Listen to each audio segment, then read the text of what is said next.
Hello bakunzi b'Inimbalavi, twagarutse hano kuri Win Entertainer kubibutsa ukuntu ibintu byose ari uburyohe, ibintu ari amahoro, ibintu ni fire, umunezero ku mpande zose urahari, imiryango yose irishimye uretse urugo rumwe ariko narwo rurimo bamwe bishimye abandi bababaye, niyo mpamvu ahantu hose umunezero ari kuwusaranganya. Mbifurize weekend nziza mwebwe mwese mukunda Win Entertainer, mbifurize isabato nziza kuri mwebwe bayizihiza, nshuti namwe muri mu kazi ka buri munsi ntago nabibagiwe. Wowe tubana hano kuri Win Entertainer, tera agatebe twiganirire, nawe duhuye aka kanya ukaba utarakora subscribe ngo utere comment ukore share, niko kanya ko kubikora hano kuri Win Entertainer haba amakuru yose abari butambuke kuri intimba ya Lavi Sayine.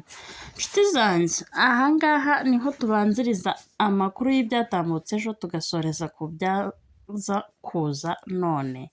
Uyu munsi wa none rero reka duhere mu bihe byatambutse, tugiye kugenda tunyuramo amakuru yose uko twagiye tuyibukiranya, namwe mujye mugenda munyibutsa.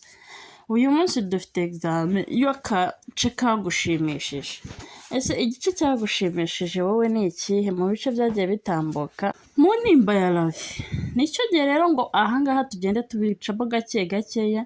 Hari abantu nagiye mbona babinsaba bambwira ati nibwo umenye ko Win Entertainer abaho nshuti yanjye, wowe niba ukunda filime nyarwanda gusa mu mwanya twiganirire. Umunsi w'ejo mwabonye ukuntu imiriro yari yatse y'umunezero, cya kirori twari tumaze iminsi tuvuga twamaze kukigeza hanze. Episode yacu ya mbere mwayibonye, ntabwo murabona Lavi mu mazi ariko mana yego y'abakobwa ijya inshimisha. Birangiye Lavi ageze mu mazi kandi yari yahakanye yatsembye ngo njyewe n'amazi naha na hariya, ariko nyine urukundo iteka ruratsinda, umukunzi abyivumbuyemo Lavi aremera. Mama Lavi murabizi neza ko umunezero we ari abana be.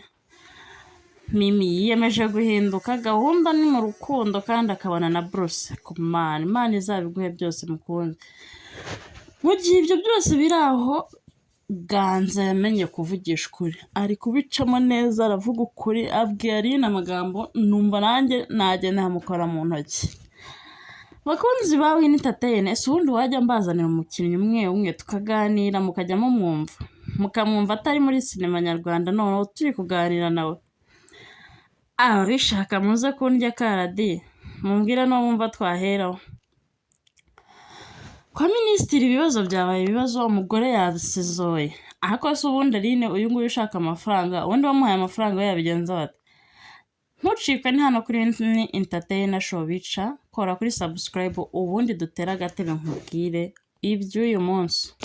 Mama Lavi mu masengesho menshi, mu byishimo byinshi, afite amatsiko y'ukuntu Lavi ameze aho yasohokeye, afite amatsiko y'ukuntu ibirori bimeze, afite amatsiko yo kumenya ukuntu Shema yahindutse.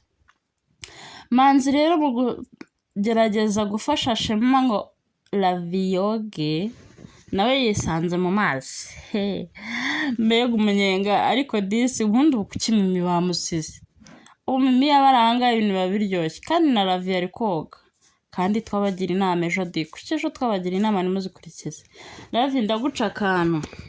Mu gihe rero Lavi bari bageze mu mazi, nibwo Aline murabizi ejo ari kuvugana na Ganza amaze kumakara ngo ati ntuzongere kumpamagara umbaza ibyawe na Shema, mujye mubyikemurira, njyewe ahazaba ari nzaba ndi ku ruhande rwe. Ubundi nuko abavandimwe bakabanye. Niba yanze ikintu nawe cyange, niba gikunze nawe gikunde, nta bintu byo kuvuga ngo barabacamo ibico vuga ngo ndakunda guca iburyo ndakunda guca ibumoso, muba umuntu umwe mu rugo. Bakunze b'intimba ya Lavi rero, ntabwo uyu munsi ndi bubatindire, muka minisitiri yasizoye, niko gufata umwanya amafaranga ari na mwaka arayamuha. Akimara kumuha amafaranga, minisitiri nawe yaje afite umwanzuro simusika. Ariko mwibuke ko n'abamanzi bafite gahunda yo kuza kumufata. Ese muratekereza biri bucurike? Ntimucikwe ni mu kanya. Korodina ngo kuba yarahambaye inifomo kwambara inifomo kwe none inzozi Ganza yarose, ariko mbega Korodina ubeshya. umuntu umugabo arota agenda. Claudine amaze kuba undi muntu muri iyi filime, ariko dore inifomo nkaba ngewe. Claude ijya kugabanyisha iyo nifomo kuko urabitambukamo neza, ariko ntabwo biri fiti. Ntabwo biri fiti, gerageza ubishyireho ubifitinge neza, utambuke wifite iyo confidence. Ahubwo Claudine wowe wifata ukibaza kuri Ravi umubonye rimwe mu ngutiya, ejo ukamubona mu ipantaro ukamwibazaho. Kuki utibaza kuri Biyayo kuki atari wowe wibazaho ngo wumve ko yaba ari we muntu nawe umeze nkawe? Gerageza uhindure intekerezo, wumve ibya Biyayo nawe bicukumbure, dufashe gucukumbura ibya Biyayo tubwira. Neyira yaje iruhande rwa Mama Ravi rero umunsi w'ejo murabyuka ko ariho twasize ari bari kuganira. Neyira ntabwo yari azi iby'amakuru y'akabari ka Mado. Neyira nawe yahawe akazi. Akabari ka Mado kamaze kugera kure, nyamara aka kabari twebwe tubizi neza nuko ntagahari, ariko Mado we yamaze no kurekrita abakozi n'abamacoma n'abamanager. Murabizi neza ko manager ari Manzi. Reka mbashimire nimuze gucikwa nshuti zanjye.